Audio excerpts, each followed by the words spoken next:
me say this to the camera. Be careful of the company you keep. Oh my God. Be very, very careful of the company you keep.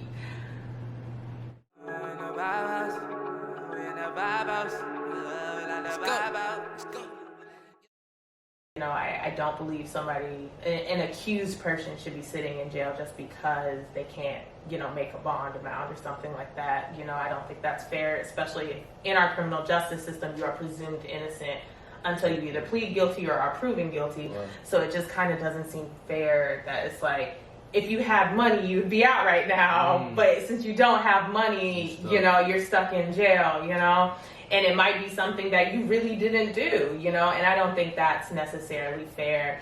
And some of the laws, I personally think, these are my own opinions, Luckie as a person thinks that some of the laws kind of over-criminalize certain things that kind of don't need to be over-criminalized. Gotcha. Yeah. Talk about, what all comes with being an attorney. When I think of an attorney, what do you think of? I think it's just paperwork and just reading a lot of paper. But, I understand just from talking to you, sometimes you got to get on the ground and do, research on certain stuff. So talk about, the groundwork that comes with it. Well, being an attorney does come with a lot of reading and writing. No one should think about this career if you don't like reading and writing, because that is a big chunk of what we do. It's a lot of reading, it's a lot of writing. But on the practical side of things, the good thing about being in criminal defense is that things move quicker than in other aspects of the judicial system. They don't move fast. They just move faster than other aspects of the judicial system.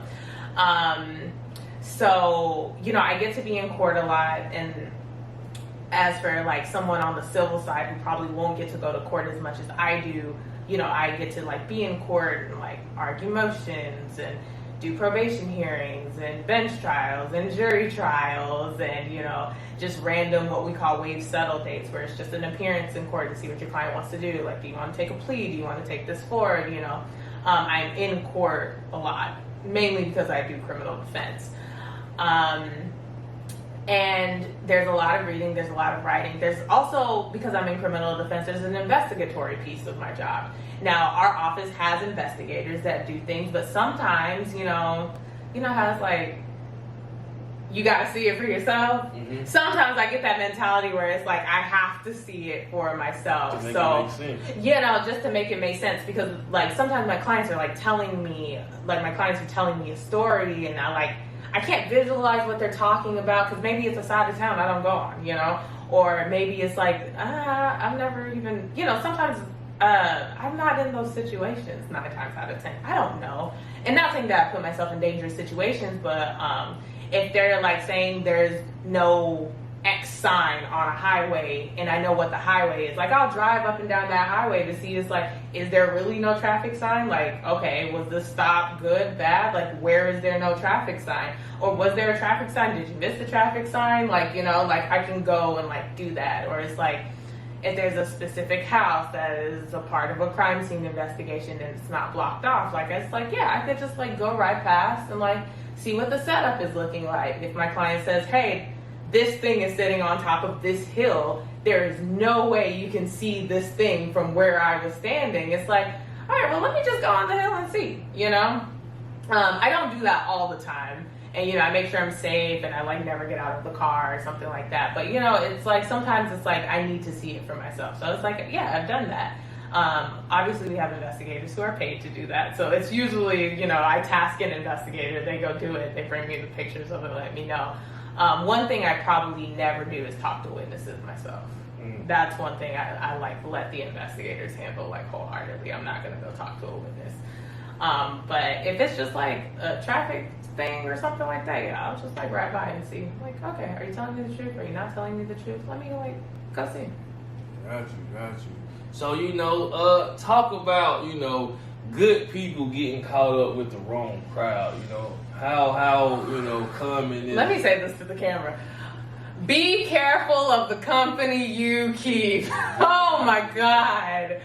Be very, very careful of the company you keep. I can't count how many times I have had people come tell me And 9 times or 8 times out of 10, it's like I was riding in the car with somebody. I had no clue X, Y, and Z was happening. And now I'm sitting in jail with charges. Like, you know, and even like, especially with like my clients that are like under, like between 18 and 21, it's something that I try to like really beat into their heads to the extent that they'll listen to me and to the extent that I can. I'm like, you know, you really need to be mindful of the company you keep, because, you know, everybody thinks of like we have possession, right? Like in the law we have possession, and then there's like real life possession. Like, this is your vibe house thing. It belongs to you. You possess this vibe house thing. But in the state of Alabama, both of us possess this vibe house thing. Even though I've never bought it, I've never seen it before today. I didn't even know it existed before I walked into your apartment. But because in theory, I can exercise dominion and control and I can move it, I possess it, right? So you can take that and apply it to whatever law or whatever contraband that might be found out in the street. Like, it wouldn't matter if I took this vibe house, like let's say it's under here. I don't even see it. I don't know that it's here. Me and you are just talking. I don't know. Cop comes in here, there's contraband in this thing. But in theory, I could have picked this up and moved it had I known. And then a lot of people get caught up like that. Now, it's a little more nuanced than that. You know, there's knowledge and things like that. There's like little nuances in the law. But for the most part, for people who are getting charged, because you get charged and then you end up in jail. For most people who are getting charged, it's like you were riding around with somebody, you didn't know someone had it in the car, you get stopped. Maybe there's a weed smell, maybe there isn't. But the cop definitely put that there was a weed smell in the police report. Now the car gets searched, and maybe it's on the side that you were sitting on. Like, you're on the passenger side just riding around. I don't know. Maybe you're going to get something to eat. Maybe you're going to McDonald's, like not thinking anything of it. But now you got caught up in charges. You didn't know anything that was happening. And that's why I'm like, please be careful of the company that you keep. Like, you know, be very careful. Because people will really get you caught up in stuff. And it's like, you didn't know. Like, I didn't know. You didn't know. Like, and it's just like, and now I'm sitting here facing charges for something I didn't even know was anywhere near me, you know? Man, okay. I mean, talk what you commonly see as far as age go. You see a lot of the youth, or you see older. Like, who are you dealing with more often than what? You know what's crazy? Everything. Like, I have had clients from 18 to 72. Like, the age, like, you know, I expected, especially when I got my courtroom assignments, I really expected to see a lot more younger people. Right. And honestly, at my job, I assumed that's why they gave me the courtroom assignment. I was, they were like, okay, young attorney, we're going to stick her in this courtroom. Excuse me. But I thought, you know, okay, like, oh, it'll be younger people.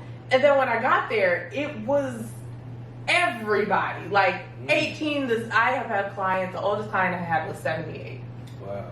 78. So it's really a range, you know? And, you know, you know, you're just like, wow.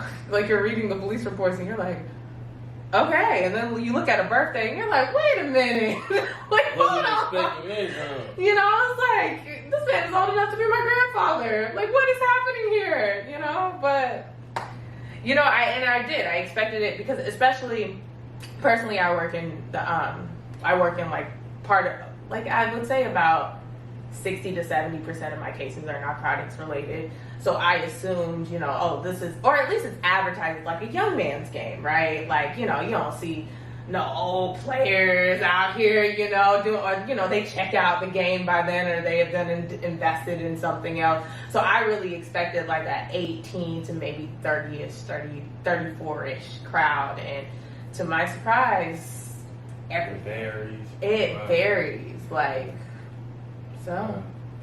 Man, if you're 78, you definitely supposed to be at home in the bed. He didn't listen. Something. He came to court and he was just as spry as a spring chicken, and I said, "Oh, okay." Man, shout out to whoever he is. I hope he beat whatever. He should be good by now. Oh, yeah. Oh, good. So, talk bar exam. How was that? The adversities, frustrations, preparing for. Okay, so when you're fresh out of law school, you know how when you go to undergrad, like graduation's like, oh my God, like you graduated. It's the end, right? You ain't got no more exams to take. You ain't got nothing else to do. Right. Law school graduation is weirdly bittersweet. Because it's like you graduated, but like you know the bar exam is coming. The hardest part. The hardest part. So the bar exam is typically given twice a year, one time in July, one time in February. Most people take it in July. Our school, like my law school, beat into me 600 hours. You need 600 hours of like studying, like laser focused studying. So the summer after I graduated from law school, I did not work. I was studying 10 to 12 hours a day for about 6 to 7 days a week. It was like, you know, I was blessed to have my mother take care of everything else financially so I could study. You know, it was a privilege I benefited from. But, you know, and I studied for 10 to 12 hours, and I took the bar exam in Alabama because Alabama is a part of something called the Uniform Bar Exam. So about 30 plus states are a part of the Uniform Bar Exam. And depending on what you get on the exam, you can transfer into other jurisdictions. And Alabama is one of those jurisdictions. So I said, well, you know, I could just come down here and take it, stay with my mama. It's not a big deal. Except the exam is administered in Birmingham. So I still ended up getting a hotel room. But the bar exam is 2 days. The first day is 2 1.5-hour essays called MPTs. And then the afternoon is 6 essays. Someone probably will correct me if it's changed since 2019. The third day is 200. The second day is 200 multiple choice questions, 100 in the morning, 100 in the afternoon. So after the 2 days, you wait and you wait and you wait. And Alabama releases theirs around the end of September. So between the end of July and the end of September, you have all this time to think about everything you might have done wrong on the bar exam. It is brutal. And then how you find out whether you've passed is you can either check your email, but the Alabama State Bar, or all state bars, publish a list with your name on it. So if you didn't pass, everybody's going to know that you did not pass. Luckily I passed the first try. Congrats. Thank you. And I actually found out because my friend Alex, shout out to Alexandria Wilkerson, Alex texted me while I was I was working at the time, I was in an HR training for my job, and she texted me, and she was like, oh my gosh, you passed. And I remember like all of the anxiety that I had from the time I graduated to like September, so I think May to September, just like broke. So like, you know me, I'm not a crier.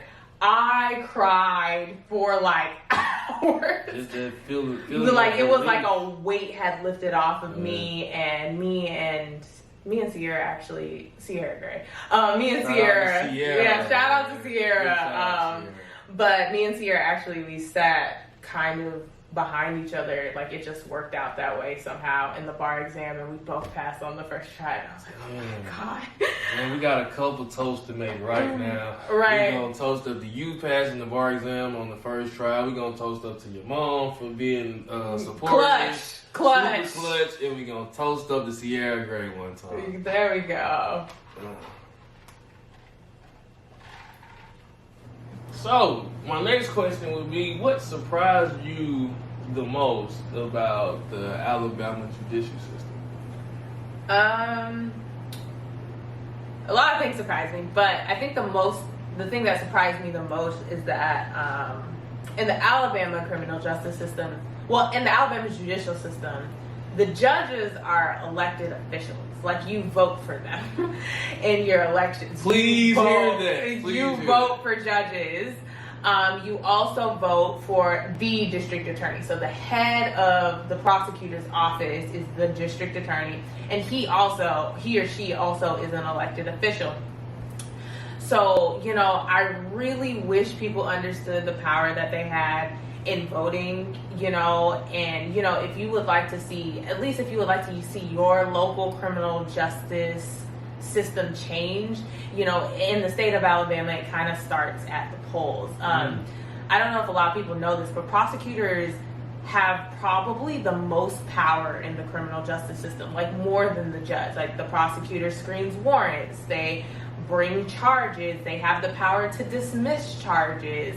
They bring charges to the grand jury for formal indictment. Like that's all done through the prosecutor's office. So many times I hear clients say like, well, can't you just talk to the judge, blah, blah, blah, blah, blah, blah. And usually what they're talking about is a power that lies within the prosecutor, and they don't know that. And like even me explaining it, like, no, I got to talk to the district attorney. And they're like, no, talk to the judge. And it's like, no, if you want this charge dismissed, I have to talk to the district attorney. If you want this charge reduced, I have to talk to the prosecutor.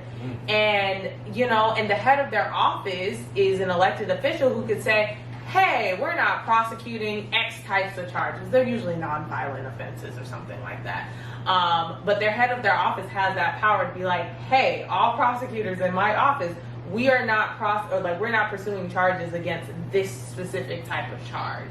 We're dismissing all of these. Like that's a power that lies in the elected official that heads their office. Or like some prosecutors' office have something called conviction review units for like wrongful convictions and things like that. Any like diversion programs, like in my county, theft court, which is like a theft court diversion program for people charged with theft, the nonviolent thefts, that is through the prosecutor's office. They have the discretion to be like, okay, we'll offer theft court or we'll offer drug court. Those are all powers that lie within the prosecutor. And a lot of people don't pay attention to who's running. Like a lot of people can't name who their district attorney is in their county. Nothing wrong with that, but it is, if you're a person who's passionate about like seeing criminal justice reform, then like one way you can do that is by showing people like the power of the polls. Like what do they mean when they say I'm being tough on crime? Are they talking about murder or are they talking about like misdemeanor possession charges? Like which one are you actually being tough on? Not all things that are criminalized are inherently violent. And as for judges also, like every judge in your county, in the state of Alabama, in your county criminal justice system is an elected official. They ran for that seat. Like they're probably going to run at re-election for that seat. And it's like if you really care or you have a loved one that's been affected by the criminal justice system, start asking questions like who's running? What platform are they running on? What do they stand on? Who is my district attorney? Well, what kind of office is he running or he or she running? Like what kind of office do they hope to have one day? How is that benefiting my community? Like these are all things that I feel like people should be asking. Definitely. I strongly agree,